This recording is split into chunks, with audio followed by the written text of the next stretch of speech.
Hello and welcome to WestMusings, 10-minute museum talks created for the museum community and more broadly. And here, wrapping up the 2014 WMA annual meeting.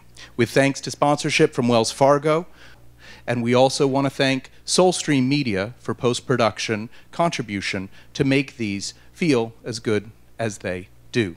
Thank you all so much for being here. Our fourth and final speaker this afternoon is Paul Gabriel. Let me also provide something of a caution that the content will be explicit, there will be naked people, and the theme of his presentation itself is sex in museums. If you have any questions about the very nakedness or explicitness of his content, you might not want to watch the rest of this presentation. As we're wrapping up, this may, in fact, be a really good way for us to say thank you and goodbye to Las Vegas. Paul?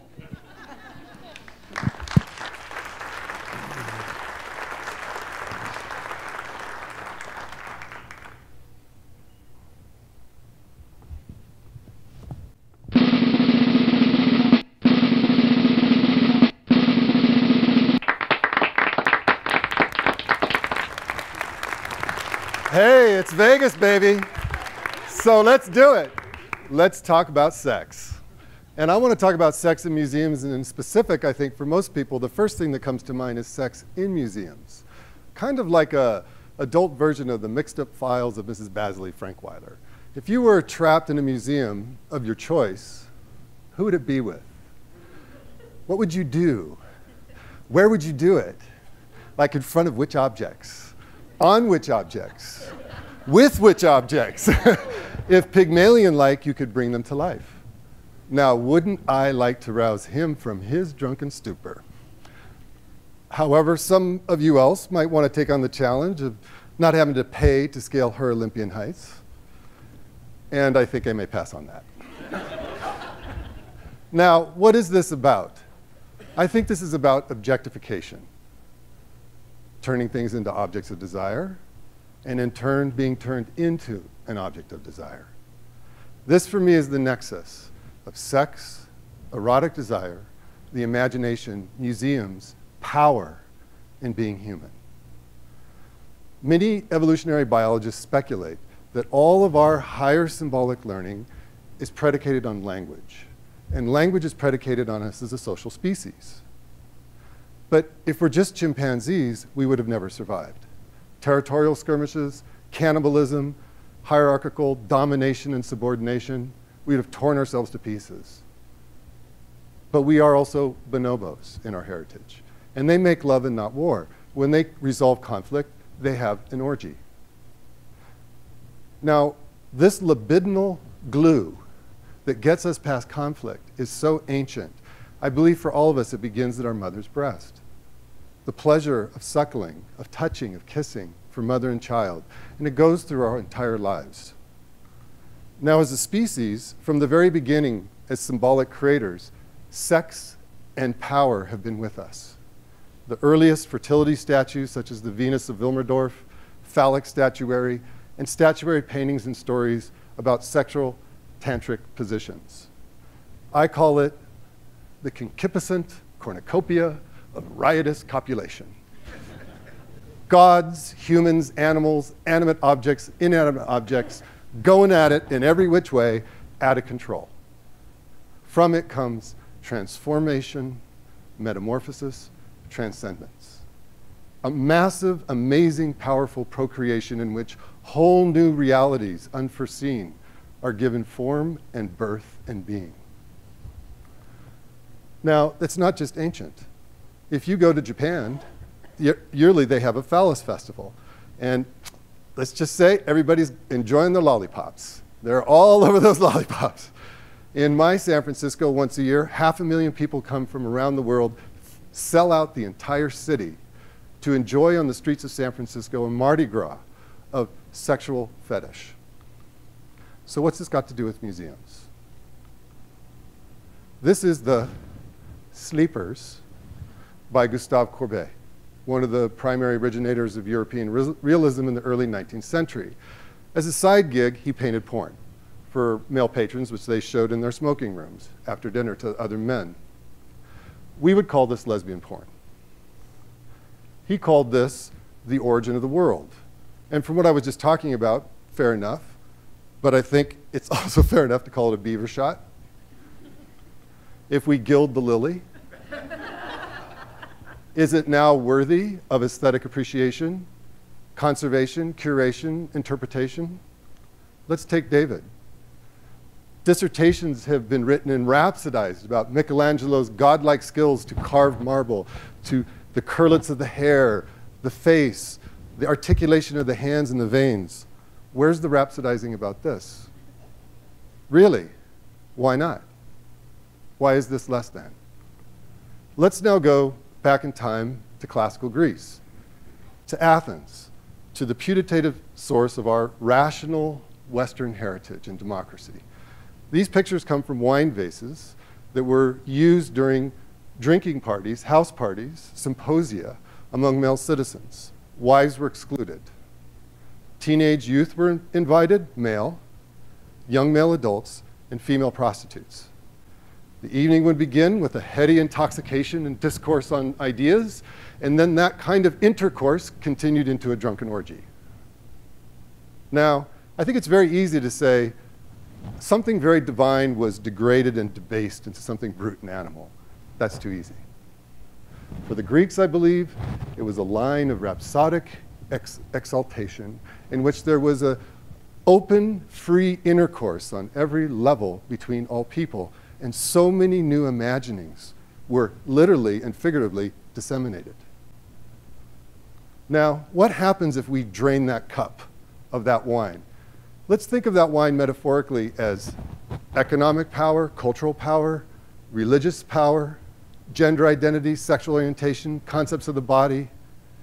What happens when we drain that cup and it's just sitting there in a case and it just says wine vessel? Or if we're too afraid to show it at all. This is what we get. A Victorian drained sense, a frozen, empty vessel. Whereas, as far as we can tell, for the Greeks, this is what they wanted you to see in the temple. Looks like Caesar's palace. To me, it's a bit like my jacket. It's a bit glitzy and gaudy and kitschy. But I think for them, it had what we would call in the museum field an attracting and holding power. It bewildered. It overwhelmed the senses. It forced people into a divine sense of what rationality could be. So now I want to go back to the origin of museums as a cabinet of curiosities. I like to think of this as a taxonomy of desire. Usually some patron, usually male, well off, will go out and collect objects around the world, and in this way constellate their sense of the way the world should be and themselves as a subjectivity in control of it. Now, many of our museums are reliquaries. We have had bequests of large individual collections. But last time I checked, we're open access public institutions. It's not a monogamous marriage. The objects are in there to be desired and touched by everyone. However, when we take our parts, private parts, and we make them public, oh my goodness, who can touch what? When can they touch it? How can they touch it? Who gets to talk about it? What can they say? When can they say it? Who do they say it to? Who gets to pay for the privilege? And those people who pay, they get to kind of come behind the curtain. Maybe they get to touch things that nobody else gets to touch. And when you're all done with it, please clean it up before you put it away. Don't bring anything home. Now, what is this? This is the squabble of jealous lovers. Everybody passionately believes they are the one who most loves, most understands this object. But what they're really arguing about is the institution in the field, and it can tear us apart. But I think that a mistake is to fetishize the object, sort of like burying it like an embalmed pharaoh in a pyramid and trying to hold it forever. Love teaches us that all things fade. The body will fade. All things, unfortunately, will go away. It's heart-wrenching and it's agonizing. However, what's immortal in a way is all the amazing imaginings that can come from procreation, but procreation can only happen when at least two come together. How much more amazing when so many can come together in very infinite, unlimited ways. Is it dangerous? Yes. Is it scary? Yes. Is it threatening? Yes. Can it be humiliating? Yes. That's sex. That's the power of sex. But it's seductive, it's amazing, it's overwhelming, it takes us to places we could never, ever imagine on our own. That's sex too. It's the agony and the ecstasy of a divine kiss. And so, as we close as a museum community, I would like to invoke one of our muses who's often forgotten, but who I feel is very fundamental to our work, the muse Erato, the goddess of erotic love and poetry, rhapsodizing to the lover. Now, I'm going to have to call her now. I'd like you to take her with you when you go out into your personal lives and your work. So are you ready? Let me open my jacket. It's very important. Okay, this is a very serious moment, please. I need rose petals, sacred space. Are you ready? Namasune, mother of all memory, in your hallowed daughters 9, present, past, and future shine through their several sacral songs. Though each may spark a part divine, may set on fire the body's mind, not a one would have smoldered to life had not for 9 long besotted nights you and Zeus away from here as hawkish gaze resorted, in divine bliss on your couch cavorted. Behind all of our ritual chantings must be heard these love-drunk pantings. The rhythm of your kisses, the playing of your hands, form a music that incessantly demands something more than a one-night stand. Something more, something to entice, like the flames licking a sacrifice, like smoke ever upward climbing, a paired yearning barely rhyming, until all sense of self and time is burn away. On this primal altar of a moment's desire are strewn the ashes of an eternal fire. So serene Urania may chart the flight of the stars, and heroic Calliope inspire epic bards. But without sweet Erato, of all clothes shorn, none of our musings would ever been born.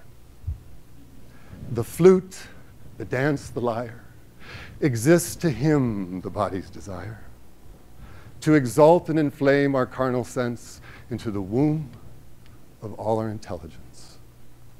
So goddess, muse Erato, I invoke you. Speak, speak, speak.